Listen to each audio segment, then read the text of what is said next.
Bonjour à tous, bienvenue dans cette nouvelle vidéo. On se retrouve pour la suite de nos petites vidéos débrief avis sur la série culte To Be Free. J'avais tourné une première vidéo où j'étais revenue sur l'épisode 1 et 2 où j'avais donné mon avis, et là ce sera l'épisode 3 et 4. Et vous aurez une dernière vidéo où on parlera de l'épisode 5 et 6. Parce que comme j'aime bien parler et que j'ai beaucoup de choses à dire, c'est pour ça que j'ai préféré couper en 3 vidéos cette série. Et avant de commencer le débrief de l'épisode 3 et 4, je voulais revenir sur 2 trucs que j'ai oubliés dans l'épisode 1 et 2. Dans l'épisode 2, quand le personnage de Gladys leur écrit la chanson Partir un jour, qu'elle leur a fait écouter la maquette, ça c'est un truc qui m'a travaillé. On entend une voix chanter sur la maquette de Partir un jour.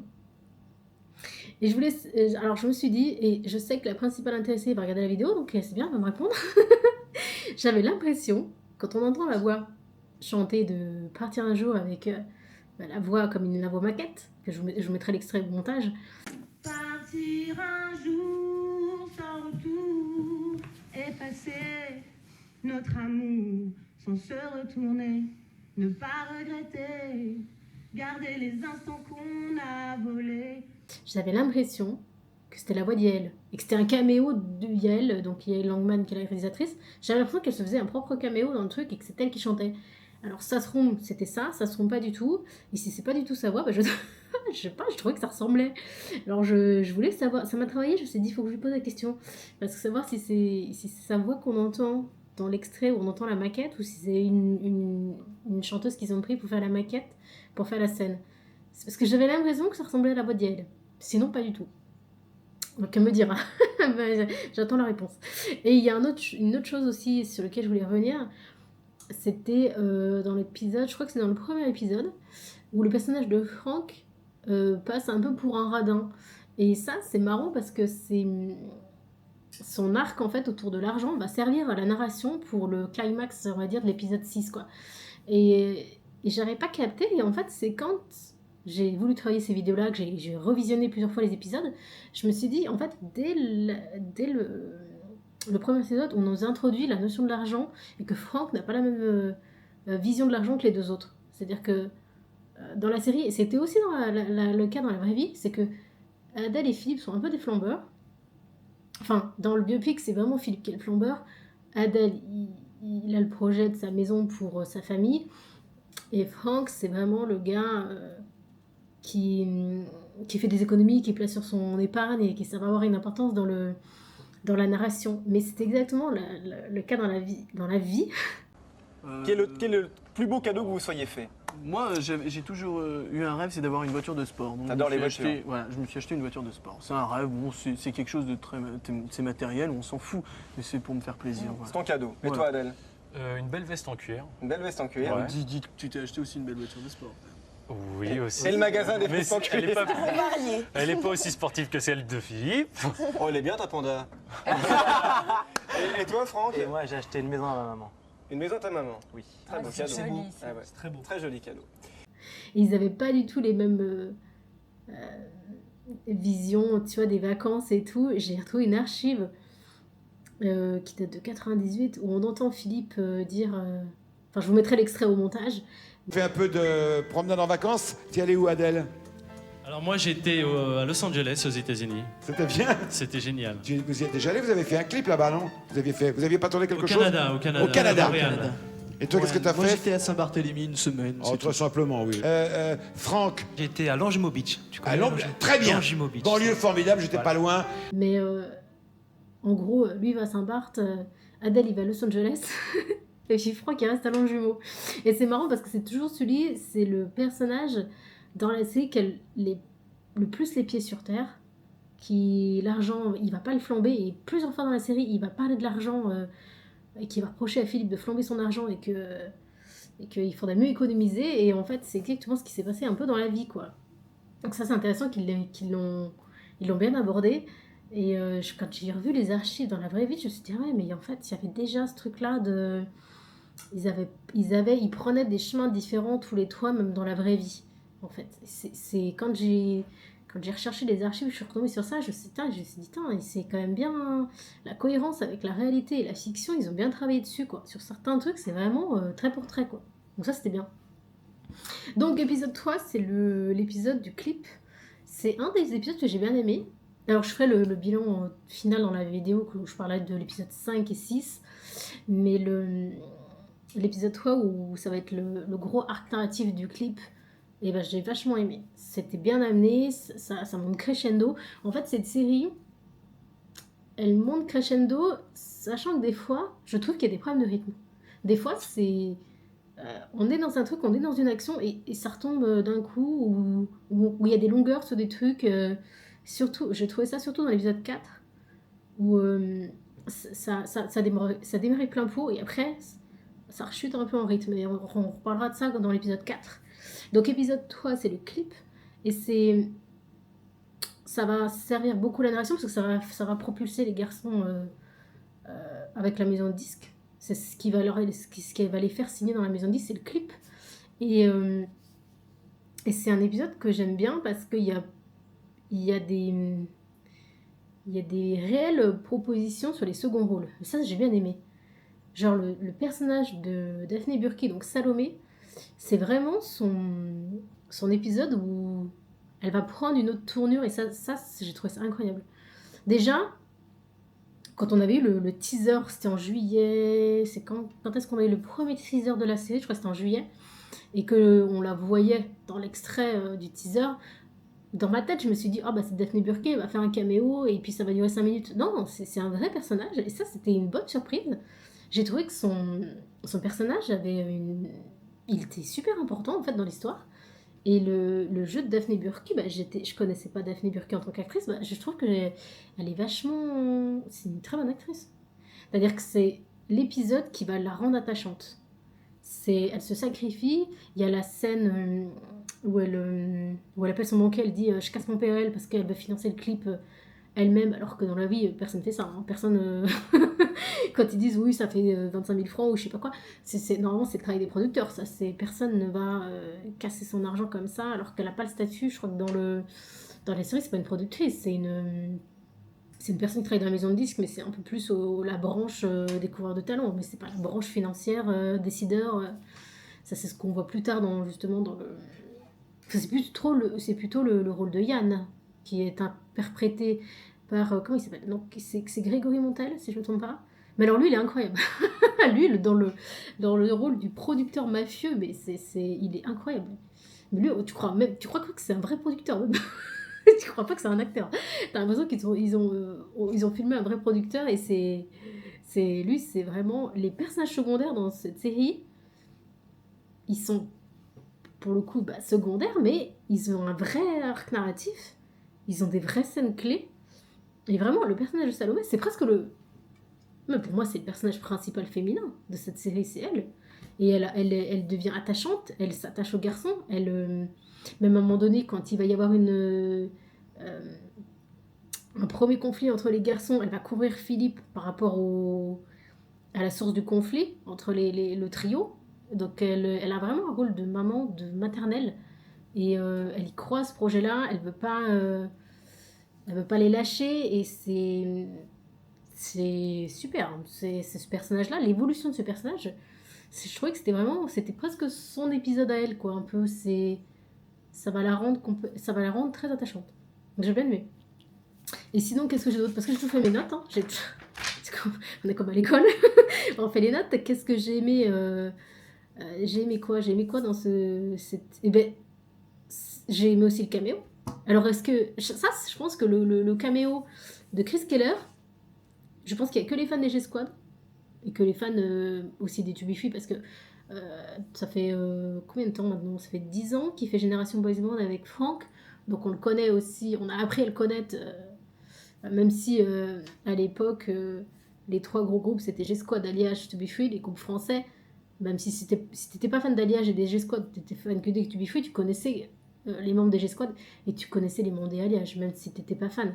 Et j'ai beaucoup aimé ce petit clin d'œil comme ça subtil au G-Squad.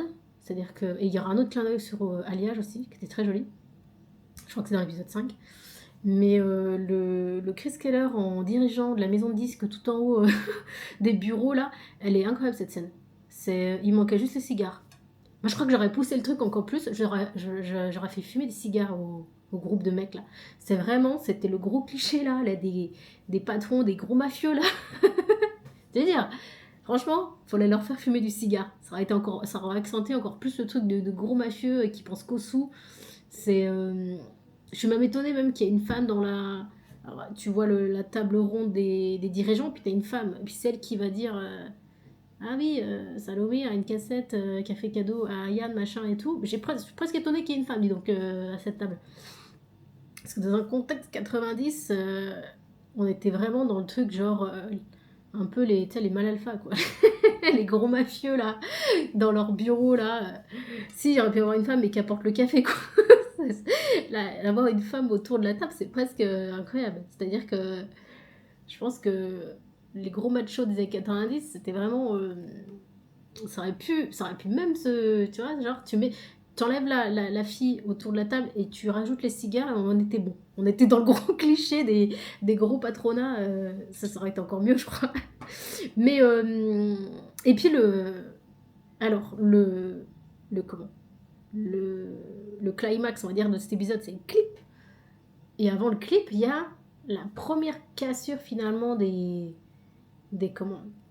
trio, avec le Philippe qui va prendre le lead. C'est-à-dire qu'il va s'imposer leader.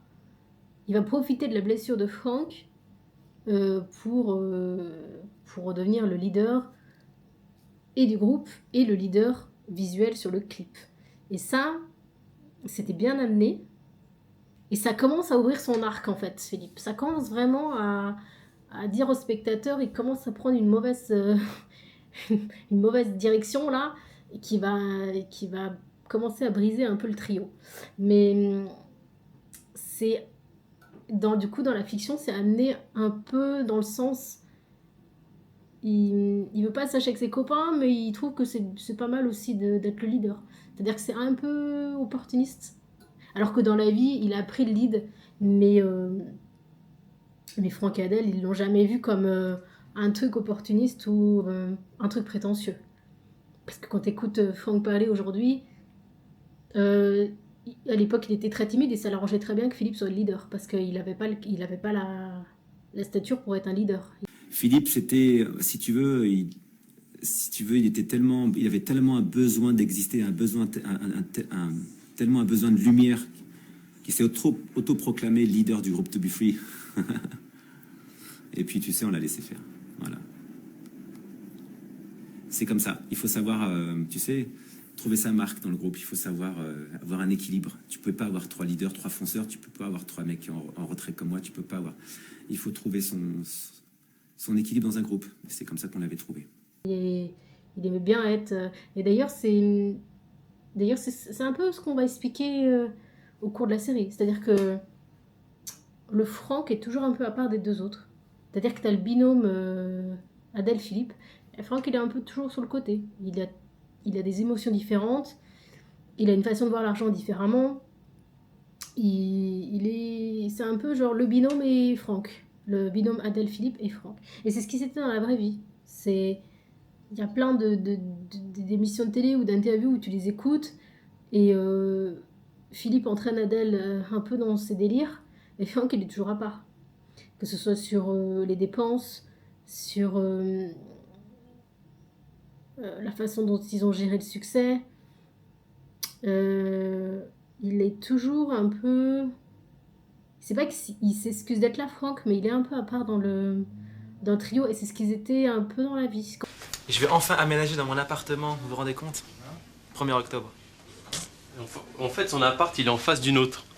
Parce qu'on se bagarrait avant pour la salle de bain. Anniversaire. Donc il a décidé de prendre l'appartement juste en face d'une autre. C'est un petit studio hyper sympa. Ah, parce que eux, ils font tellement de bordel que j'arrive pas à dormir. Et comme je suis un couche-tôt, Adèle, je dors avec ses pieds.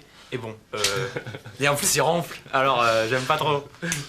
Mais à chaque fois tu couches à 11h. Ah bah ouais, mais moi je suis sérieux, marrant. moi. C'est sûr que c'est pas parfait. Non, je suis le chiant du groupe. Il y en a un qui est sérieux dans l'équipe. Il y en a un. Non mais en plus, attends, ils rentrent le soir, ils allument toutes les lumières, musique à fond. Bon Adèle, Franck, bordel là, bah dors pas là. Oh les gars, vous êtes relous, putain. Demain on a une séquence à 8h. Tu vois, mais ça correspond, je pense, au caractère. Franck, c'était quelqu'un de timide, réservé, et puis ça l'est toujours d'ailleurs. Et puis Philippe, c'était un peu, ouais, l'hyperactif qui devait être devant les caméras tout le temps et ça se ressent aussi dans la série du coup.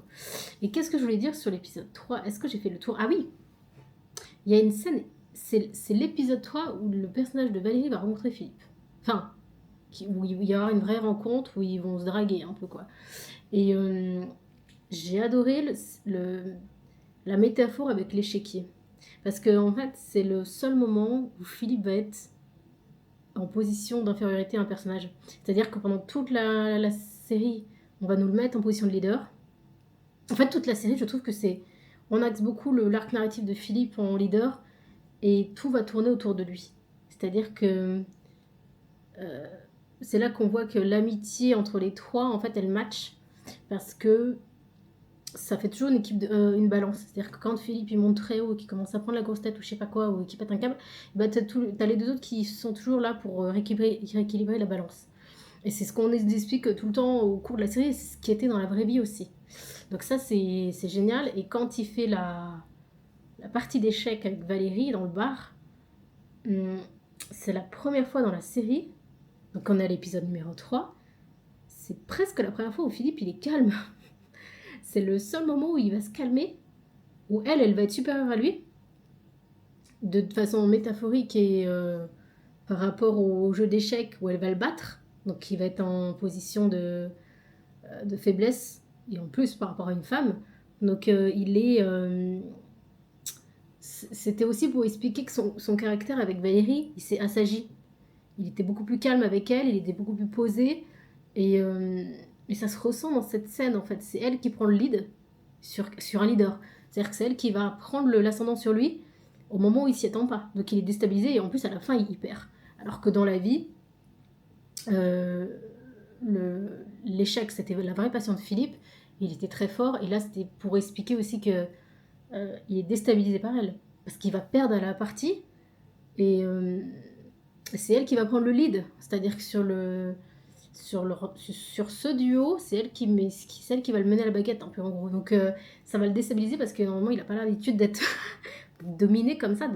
Il est toujours présenté sur le côté leader dominant. Dans le trio, c'est lui qui domine, c'est lui qui est le plus ambitieux, c'est lui qui propose des trucs. Quand on a la scène où Franck se blesse dans le clip, c'est lui qui va proposer, qui va dire tous les boys bands ont un leader. Et donc il essaye de se mettre en avant naturellement. Et quand il est avec Valérie, c'est la seule scène où elle va être au-dessus de lui de façon métaphorique. C'est-à-dire que c'est pas lui qui va la dominer. Donc pour un leader, c'est une position qui va le déstabiliser. Enfin, en tout cas, moi je l'ai perçu comme ça. Moi je l'ai analysé comme ça. Je sais pas si c'était comme ça qu'il fallait le percevoir, mais moi c'est ce que j'ai ressenti moi. Et j'ai trouvé que vraiment la scène où ils font la partie d'échecs et qu'elle gagne, quand elle lui dit vous êtes mat et qu'elle se casse, ça fait vraiment genre allez, j'ai pas le temps quoi. c'est vraiment elle ose prendre l'ascendant sur lui. Et c'est ça qui va le déstabiliser et qui va tomber amoureux parce que pour la première fois c'est plus lui qui a le contrôle sur la situation. Donc c'était joli, cette scène-là était jolie. Et est-ce que j'ai oublié quelque chose ou pas dans le... Et oui, le clip. Alors, moi je suis allée voir sur Amazon, s'il te plaît. Amazon Music. Hein. Parce qu'en fait, le clip, j'étais persuadée. Enfin, la chanson. Il y a 3 titres enregistrés dans cette série. C'est Partir un jour, To Be Free, Done. J'étais persuadée que c'était les acteurs qui chantaient. Je crois que c'était Antoine Simoni, Marin et Namori. Non. C'est des chanteurs. Enfin, c'est des chanteurs, c'est des voix... Comment on appelle ça? C'est des chanteurs qui ont fait une maquette. Enfin, qui ont fait des titres de BO, quoi. Et donc, attendez, parce que je les ai notés. Donc, c'est Thomas Champion, Victor Opelke, je sais pas si je vais l'écrire, et Gwendal Le Sage. Et en fait, c'est des... Je crois que c'était Franck qui nous l'avait dit. Ils ont rappelé le vrai compositeur de l'époque, donc c'était Laurent Marimbert, qui a remixé les titres pour en faire une version, on va dire 2025. Ils ont fait des réarrangements pour que ça sonne plus avec les sons de maintenant. D'ailleurs, ça leur donne un peu un côté plus ça fait moins dance, ça fait plus électro, je trouve. Ça fait plus pop électro maintenant. Ils sont dispo d'ailleurs sur Amazon Music. Enfin, quand tu vas sur Amazon, ils sont dans la playlist culte où tu as toutes les musiques originales qui ont été utilisées pour la série. Donc, ils sont dedans. Et quand j'allais voir quand tu vois du coup les gens qui sont crédités en tant que chanteurs, je dis, ah, mais c'est pas les acteurs. Donc, non, ils ont pris des chanteurs pour faire la voix, chanter. Je sais pas comment on appelle ça, des chanteurs. Comme des chanteurs pour maquette. Mais qu'ils ont pas. Ou alors, mais ça me dit rien, hein, moi, ces noms-là, c'est pas des artistes, ou alors c'est des artistes indépendants, je sais pas, mais j'avais plus l'impression que c'était des voix qu'on utilise quand tu fais une maquette. Donc voilà, Thomas Champion, Victor Opelk et Gwenda Le Sage. Et bah franchement, je les écoutais, moi j'aime bien. Tu peux pas comparer avec l'original, avec les voix de Franck, Philippe et Adèle, mais ça donne une nouvelle version un peu 2025, un peu plus... Moi, je trouve que c'était plus pop électro, alors que c'est les mêmes chansons, hein. Mais je sais pas, je trouve que ça donne une nouvelle vibes. Enfin, c'est une cover en fait, hein. C'est comme si c'était une cover. Mais, et donc, ce n'est pas les acteurs qui chantent, mais du coup, ils font du playback sur les chanteurs originaux. Et il y a un truc que j'ai bien aimé, quand j'ai vu que c'était des vrais gens, enfin, c'était des vrais gens, je sais pas si on peut appeler comme ça, c'est des chanteurs. Mais par exemple, j'aurais été déçue s'ils avaient utilisé de l'IA. Parce qu'aujourd'hui, on est à l'époque de l'IA. Et par exemple, recréer la voix de Philippe en IA, j'aurais pas du tout aimé. Ça, c'est un truc, j'espère que ça n'arrivera jamais. Parce que aujourd'hui, avec l'IA, tu peux refaire chanter les morts, entre guillemets, quoi. Avec une voix, gérée par intelligence artificielle. Et ça, c'est pas possible. Déjà, quand ils le font au cinéma, je déteste ça. Ils le font dans certains films. Ils te mettent un acteur décédé enfin, géré par l'IA. Le dernier que j'avais vu, c'est dans Alien Romulus ou je sais pas quoi, là. Genre, t'as l'acteur de 70, là, des années 70, là, donc qui est décédé, je sais plus, il y a quelques années, et tu le vois dans le film, mon Dieu. Et donc, c'est généré par IA. J'ai dit, mais ne faites pas ça avec les chanteurs, parce que c'est pas possible, quoi. S'ils nous font ça avec n'importe quel chanteur mort, c'est non. C'est non. C'est non. Ah, ça, c'est juste pas possible. Je préfère justement, tu vois, que ce soit des chanteurs qui les prennent en cover ou des voix témoins de maquettes plutôt qu'ils nous utilisent de l'intelligence artificielle. Ça c'est... J'espère que ça n'arrivera jamais. J'espère qu'on va pas nous ressortir un jour un album de Philippe avec généré par IA, parce que c'est... Je trouve que c'est ni respecter les personnes qui nous ont quittés, ni respecter l'œuvre en elle-même, ni respecter rien du tout, hein. J'espère que... Non, du coup, j'étais plutôt contente que ce soit des vrais chanteurs. Plutôt que de l'IA. Et par rapport au clip, eh ben, j'ai commencé à regarder justement des avis des gens qui avaient vu la série qui disaient « Ouais, mais c'est un peu cheap, le clip dans le biopic. » Mais le vrai clip... Et quand tu vois le vrai clip, il n'y a rien de foufou, hein. Le vrai clip de Partir un jour, qui est visible sur YouTube depuis des années, c'est, tu vois les garçons, et derrière, t'as une bâche justement qui s'agite comme ça, et c'est à peu près tout, hein. Et puis t'as des autres plans où c'est des effets spéciaux, ils sont dans une salle blanche avec des baffes de musique, et puis c'est tout, hein. Et puis c'est entrecoupé de vraies séquences où ils se baladent dans Paris, mais c'était les clips de l'époque, surtout pour un clip pour des artistes qui commencent. Tu regardes tous les premiers clips des artistes, c'est pas ouf dingue, hein. On fait pas péter le budget sur le premier clip d'un artiste. Il faut attendre que la sauce prenne et pour que la maison de disques commence à signer le chèque pour faire des plus beaux clips. Et c'est exactement ce qui s'est passé avec le To Be Free. Partir un jour, voilà, ça n'a pas dû coûter très cher.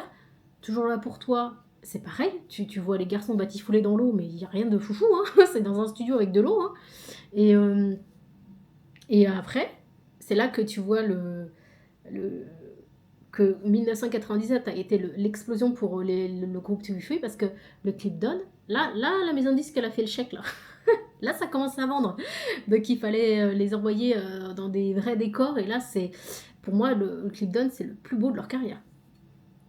C'est tourné à l'île Maurice. Les gars, ils sont tout seuls sur l'île. Il y a des plans en hélico. C'est incroyable. Il est super beau, ce clip. C'est là que tu vois que, ouais, il y avait plus le même budget. Là, ils ont dit, c'est bon, on fait le chèque. On vous envoie au soleil, tout frais payé. Et Ouais, et le clip qui a suivi aussi après. Le clip To Be Free, ça avait été tourné au Canada. Ils sont. Je crois qu'il y a même une partie qui avait été tournée à New York. Canada et New York. Donc, c'est des super beaux clips. Donc, tu vois que plus un artiste va te générer de l'argent, plus la maison 10 va raquer pour mettre le budget pour faire des beaux clips. Mais c'était sympa d'avoir le clip fictif que tu vois à la maison disque quand t'as la réunion des dirigeants là. Et d'ailleurs j'ai remarqué, on aurait dit un mélange de clip parti un jour et de clip toujours là pour toi. Parce que dans toujours là pour toi, t'as le côté un peu nacré, comme les espèces de rideaux qu'on voit derrière eux dans le clip fictif. Enfin, je vous mettrai les images au montage pour que vous compreniez, mais dans toujours là pour toi, il y a un effet vraiment, on dirait la même couleur qu'ils utilisent dans le clip parti un jour fictif du biopic, où t'as l'espèce de bâche derrière là qui bouge avec le vent. On dirait la même colorimétrie et ça m'a fait penser à toujours là pour toi. On aurait dit un mélange des deux. On aurait dit un mélange de parti un jour, mais qui aurait fusionné avec le clip toujours là pour toi. Dans l'aspect, tu vois, genre blanc, non pas nacré, c'est ça le bon terme. Et qu'est-ce que je voulais dire? Je pense que j'ai tout dit sur l'épisode 3, que j'ai adoré le personnage de Salomé qui se sacrifie pour le groupe et qui devient un peu leur maman, et le personnage de Yann, qui est donc Grégory Montel, si je ne me trompe pas, qui commence à retourner sa veste, qui commence à avoir le fric. Lui c'est le bon rôle du producteur qui voit bien l'argent arriver. Et c'est très très drôle. Mais lui, il est incroyable. Les personnages secondaires dans ce biopic, j'ai adoré. J'ai adoré Salomé, j'ai adoré Yann. Et donc l'épisode 4, c'est l'épisode où il y a beaucoup de refs avec leur vraie vie. Ça me fait trop délirer de chercher les petits trucs à droite à gauche. Déjà, ça commence. Alors déjà, première incohérence. Allez, on est fan et on balance. On balance les dossiers. Le visuel, tu vois le pressage des disques, ça commence comme ça, c'est leur succès qui commence. Et tu vois le visuel qu'ils utilisent pour le single parti un jour. Parce que c'est le single au début qui vend. Et je les ai à côté, je suis en train de les regarder depuis tout à l'heure. Ils ont utilisé Ils ont utilisé le visuel de l'album. Alors vous allez avoir le reflet de la caméra, mais du coup là c'est l'album. Que j'ai 1 milliard de fois regardé, et ça on en reparlera dans la vidéo merchandising, et comment ils ont pompé le fric sur ces trois garçons. Ça c'était l'âge d'or du monde du disque. Même album décliné 5 fois 5 fois l'album partir un jour. Ah, ça on en reparlera une autre fois, hein. On reparlera quand je crois que c'est l'épisode 5, je crois, quand ils commencent à les presser comme des citrons là. Ah bah ça, regarde, ça c'est du marketing, ça. Le même album 3 fois, et là c'était, on parle même pas, ça les 3 versions qui sont sorties, c'était en 1 an, même pas, moins d'1 an. Donc tu vois, c'était une époque où ce groupe, on l'a pressé comme des citrons et on l'a sorti. Aujourd'hui, les gens râlent sur les rééditions des albums. Et bah, en 97, t'avais 5 versions, 3 CD, 2 cassettes. Et donc oui, alors parce que là je commence à parler du marketing des To Be Free, mais j'étais bien contente de les avoir. Mais tu vois, c'est le monde des producteurs, le même album que tu déclines et que tu t'adresses à un public enfant et que tu dois demander à tes parents de t'acheter 5 fois le même album. Comment te dire que la période des To Be Free a agacé pas mal de parents? Bah tu m'étonnes. Et donc ils utilisent oui, c'est ma version, c'est signé par Franck, voilà, il me l'a dédicacé. C'est le visuel du coup qu'ils utilisent, c'est le visuel de l'album. Et encore, ce qui est bien, c'est qu'ils ont respecté la position des 3. Philippe est au milieu et Adèle est à gauche, Franck est à droite. C'est exactement le visuel dans l'épisode. Ça, ils ont bien respecté, mais sauf que ils utilisent le visuel comme ça pour te parler du single, et en fait le visuel du single c'était ça.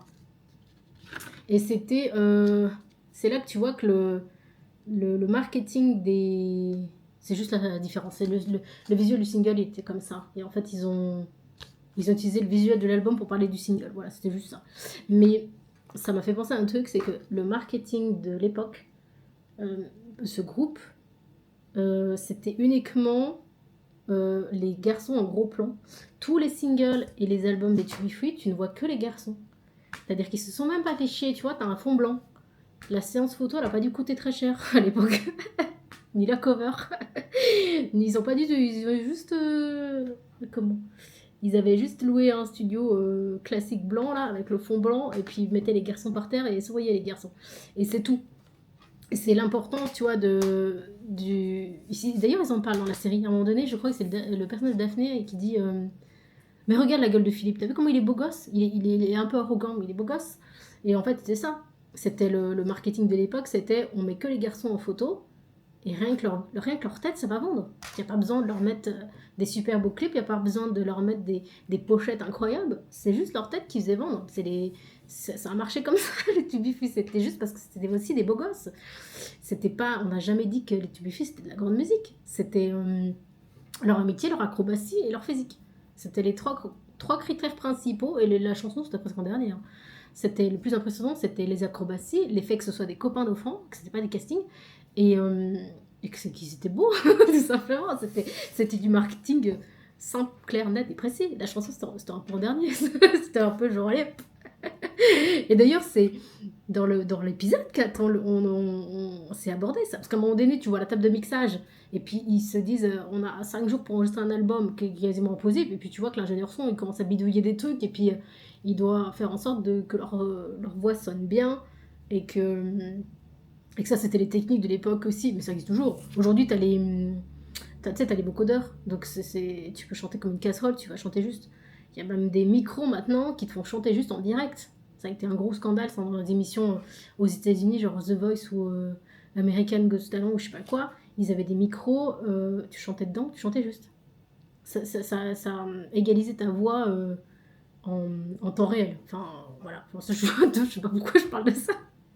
Bon, enfin bref, c'est pour te dire que les chansons, c'était un peu... C'est pas trop grave s'ils chantaient pas trop. Et d'ailleurs, ça va être expliqué dans les épisodes d'après, parce qu'ils vont commencer à faire des trucs en playback.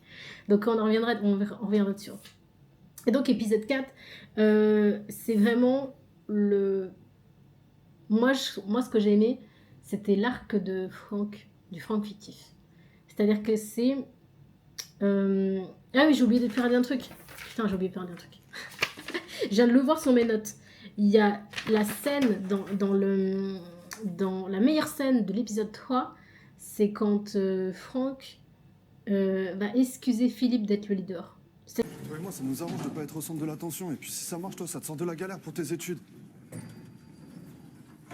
Tu veux pas te faire pousser des couilles? T'en as pas moins de ramasser ces miettes depuis qu'on est gosse? Non, j'ai juste pas la mémoire courte. Je te rappelle que Philippe, c'était le seul gars qui était là pour moi quand je me faisais taper sur la gueule à l'école. Il s'est fait virer pour ça, il aurait pu tout balancer, il a rien dit, donc non, je vais pas lui tourner le dos. Et quoi, moi je t'ai jamais défendu?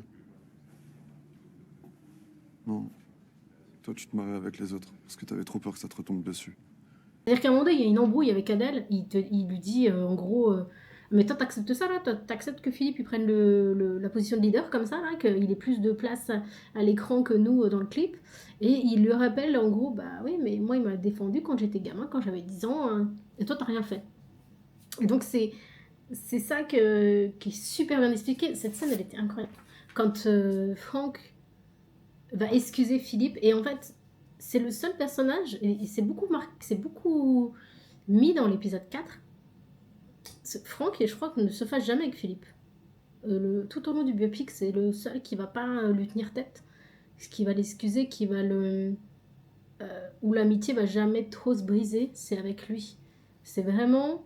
Et dans l'épisode 4, pareil, quand il va y avoir une embrouille avec Salomé et Philippe. J'avais besoin de souffler.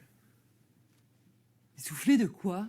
T'as rien branlé depuis des jours. C'est les autres qui bossent pour toi. Je suis désolé.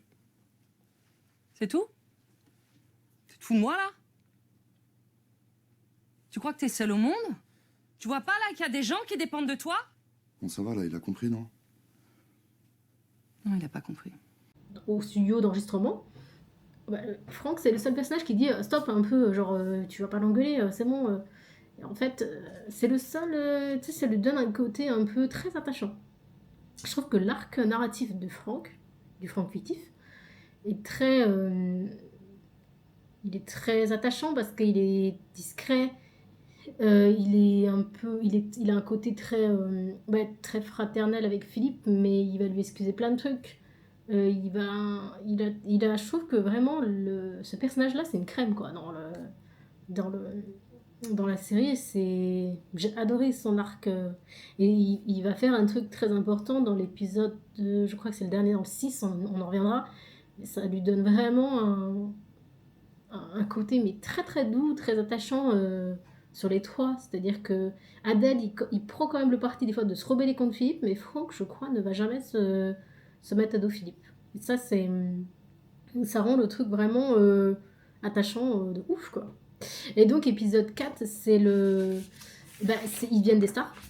Tu vois, tout l'aspect, vraiment, l'argent, le succès, les fans.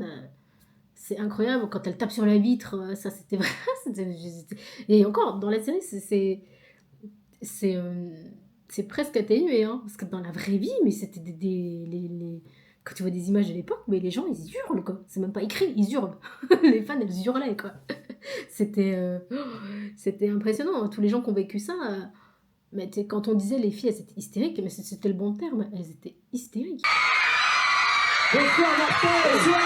2h du matin, les Toubitry sont sur la scène d'une boîte à la mode de Marseille. Dans la salle, plus de 1400 personnes. Elles étaient malades, hein. Elle les voyait, elles étaient malades. Ça s'évanouissait, ça gueulait, ça hurlait.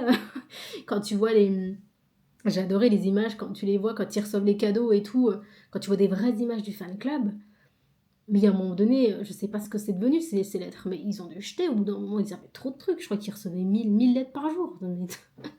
C'est une époque où tu n'avais pas internet, donc il fallait écrire au fan club, envoyer ta lettre, la timbrer, aller à la poste. C'était vachement. T'envoyais des cadeaux, t'envoyais des trucs. Si tu te noyais dans l'eau, non, ouais, ils recevaient des trucs, c'était incroyable. Et... Ils ont leur fan club, 800 lettres quotidiennes et un numéro de téléphone où l'on apprend tout sur les idoles. Au total, 200 appels par jour. Adèle et Franck découvrent leur courrier. Ils le savent, les fans font partie de leur vie.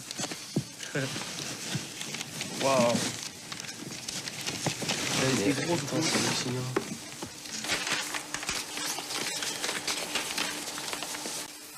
Mais bon. Mais on réalise pas, moi je réalise pas l'effet qu'on peut avoir. Je suis tout le temps surpris, moi. C'est vrai qu'on est des gens comme les autres, mais bon, je sais pas. C'est toujours embarrassant, quoi. C'est visiblement bouleversant, hein. Ouais. Il y a des petits trucs comme ça, il y a des trucs aussi quand ils disent mais nous on est des copains, hein, nous on s'est connus au collège et tout, c'est exactement ce qu'était. Mais c'est trop drôle cette série. Quand tu vois les petites bribes de la fiction et tu les colles sur la réalité, mais c'est mot pour mot ça. Tu peux mettre les mêmes extraits, ils disent la même chose. C'est là que tu vois que on sent pourquoi cette série elle a été écrite, pourquoi Adèle, Franck, ils ont été consultants, parce que les moments des To Be Free, mais c'est vraiment on dirait un docu fictionné, quoi. On dirait une séquence du documentaire qu'on t'a transposé dans le biopic et qu'on a fait un copier-coller réalité versus fiction. C'est super bien joué. Pour la vie, amis pour la vie, amis pour la vie. Je tiens à dire une bonne fois pour toutes que nous sommes des copains d'enfance. On l'a prouvé 1000 et 1000 fois dans plusieurs émissions. C'est des amis depuis l'enfance surtout. 3 potes, du sport et puis du plaisir, quoi. On a la chance d'être de vrais potes et c'est ce qui paye. Et ah oui, j'avais noté un truc. Toutes les scènes avec les deux Franck, j'ai mis du temps à comprendre, et du coup je l'ai compris quand j'ai revisionné les épisodes pour faire ces vidéos-là. C'est vraiment, quand t'as les deux Franck ensemble, c'est pour faire le dialogue, c'est pour expliquer ce que le Franck d'aujourd'hui a vécu quand il était en pleine période des To Be Free. C'est-à-dire que les dialogues, c'est les dialogues qu'il s'est dit lui-même en 96. Écoute Franck, ce qui se passe pour toi là, c'est juste extraordinaire. Alors t'as le choix. Soit tu décides de le subir ou d'en profiter pleinement. Juste que t'aies pas de regrets, c'est tout. C'est hyper bien amené. C'est vraiment, les scènes comme ça, c'est comme un miroir qui regarde le passé. C'est très bien amené, je trouve. Et du coup, quand tu regardes ces scènes-là où ils sont tous les deux, quand tu écoutes le dialogue, tu as l'impression d'entendre Franck Delay parler, quoi. C'est génial. Et qu'est-ce qu'il y a d'autre dans cet épisode? Et oui, il y a le côté un peu... On ouvre l'arc narratif de Philippe où ça va commencer à mal aller pour lui. Enfin, où il va se faire influencer par les mauvaises personnes. Il y a le côté hypersensible. Il veut jamais être abandonné par Valérie. Donc il y a vraiment tout cet aspect. Vraiment, c'est l'arc de Philippe hypersensible. Sa générosité, sa frime, ouais. C'est vrai que c'était un frimeur, Philippe. C'était un crâneur de ouf. C'était quelqu'un qui montrait qu'il avait de l'assurance sans en avoir. C'est-à-dire quelqu'un, il n'en avait pas vraiment. Hein. Il n'était pas à 100% sûr de lui. Hein. Par contre, il prétendait l'être. Qui était vraiment à fleur de peau tout le temps. Et que derrière ses carapaces, c'était un super sensible. Et que... il y a toujours ses potes avec lui. C'est-à-dire que quand il commence à partir et que tout le monde a besoin de lui pour enregistrer les voix, d'ailleurs ça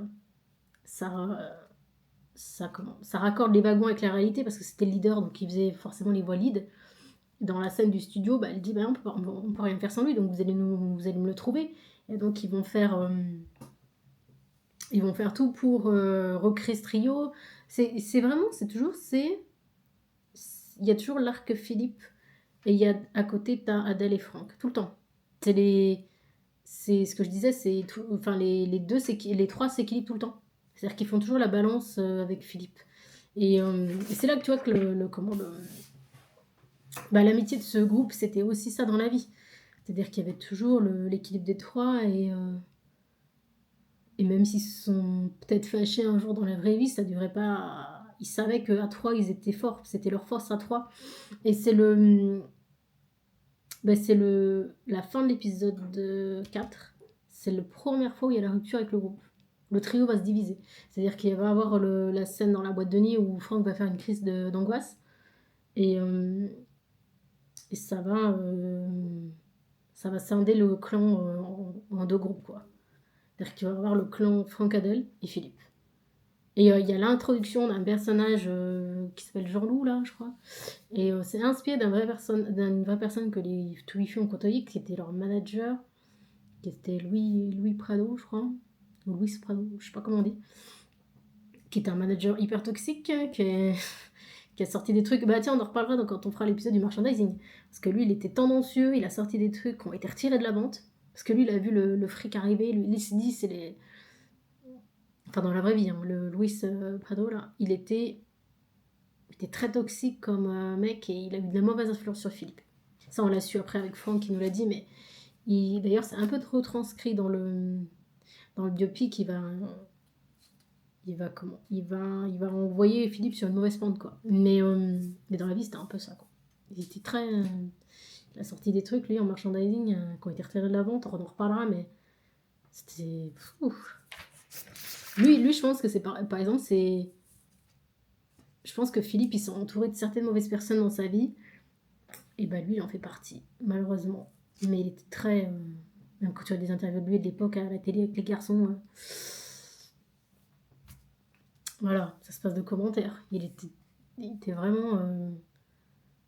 Là, dans la série, ils l'ont fait passer justement pour un mec qui fait attention aux comptes... qui est là pour réguler les dépenses que Philippe flambe. Mais dans la vie, c'était tous les produits dérivés, c'était lui. Hein. Tout le merchandising qui a été pensé, c'était lui. Hein. Il y avait des trucs... Mais on en reparlera. On en reparlera dans l'épisode où on parle du merchandising, parce que là, je suis déjà quand même à 40 minutes. J'ai encore trop parlé. J'ai encore trop parlé. Mais dans l'ensemble, j'ai bien aimé. En fait, toi, mes épisodes préférés sur la série, c'est le 3, 5, 6. Le 3 pour le clip, le 5 pour... du coup, on en reparlera quand je ferai la vidéo du 5 et du 6. Et le 6, surtout pour une chose très très précise, que je pense qui nous a tous touchés. Mais on en reparlera quand on fera le débrief des prochains épisodes. Je pense avoir tout dit sur ces deux-là. J'ai bien aimé, mais tu vois, des fois, ça manque de... Il y a des problèmes de rythme. Si je peux trouver une critique, pour l'instant, sur cette série, sur les 2 vidéos que j'ai faites là, c'est que des fois, il y a des épisodes où ça retombe. L'épisode 4, ça monte, ça part crescendo, tu vois le succès, tu te dis, ah, c'est parti, machin et tout, il y a tout qui arrive et tout. Et après, t'as la chute. Le rythme, il retombe tout de suite. Et après, c'est pour t'expliquer aussi on fait un focus sur le caractère de Philippe. C'est-à-dire qu'on va passer quasiment un quart d'heure à le chercher pour t'expliquer aussi que ses potes sont là pour lui, mais il y avait un peu de longueur. J'aurais préféré, tu vois, un épisode où c'est tout le temps... Enfin, ça partait, tu vois, ça part plein pot, t'as le succès et tout, tu vois qu'il commence à être sollicité, machin et tout. Et j'aurais peut-être aimé avoir un épisode que sur ça. Et moins qu'il y ait le truc de Philippe à sa déception avec Valérie, du coup ça apporte un arc, ça apporte l'arc narratif de oui, ses copains sont toujours là pour lui, mais il y avait trop de longueur, j'ai trouvé. Je trouvais que l'épisode 4 c'était ça partait plein pot et ça rechutait un peu au niveau du rythme, voilà.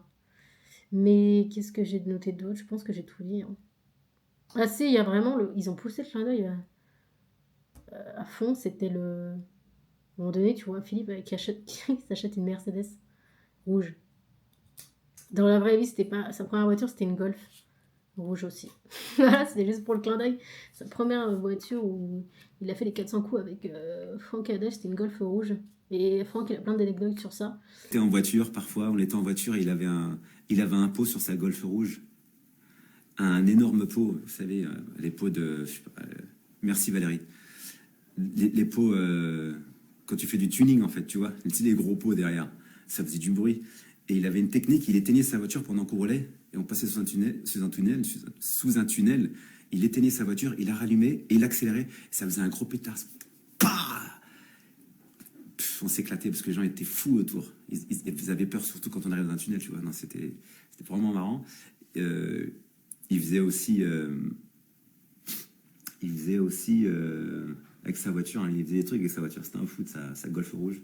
Et c'était marrant. Est-ce que c'est fait exprès? Est-ce qu'ils se sont dit, tiens, on va prendre extrait rouge? Je sais pas si c'est moi qui vois les trucs où il faut pas les voir, mais je me suis dit, s'ils ont vraiment poussé le truc jusque-là. D'ailleurs, à un moment donné, il cale.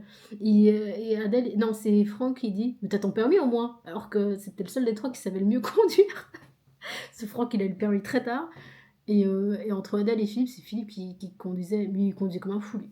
Quand ils font, je crois qu'en coulisses avec Tubichou, tu les vois, ils font une course même, tu sais, de Formule 1. Enfin, de Formule 1, mais pas en Formule 1, une course automobile, pardon.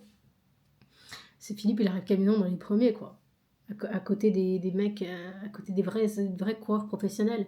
Et Adèle un peu plus à la traîne. Mais tu vois, il avait vraiment une passion pour les bagnoles, lui. Il roulait très vite, il a eu plein de bagnoles, il avait des Porsche, il a eu des Ferrari, il a eu des belles voitures. Donc c'était marrant de voir qu'il cale alors que non, c'était un super conducteur. Écoutez, on s'arrête ici pour cette vidéo. J'ai déjà trop parlé. Ça va durer 1 heure cette vidéo, je le sens. Je sens. Avec tout ce que je vais devoir vous incruster, elle va durer 1 heure celle-là. Mais en tout cas, j'ai dit mon avis. Je pense n'avoir rien oublié sur l'épisode 3 et 4 et on en reparlera.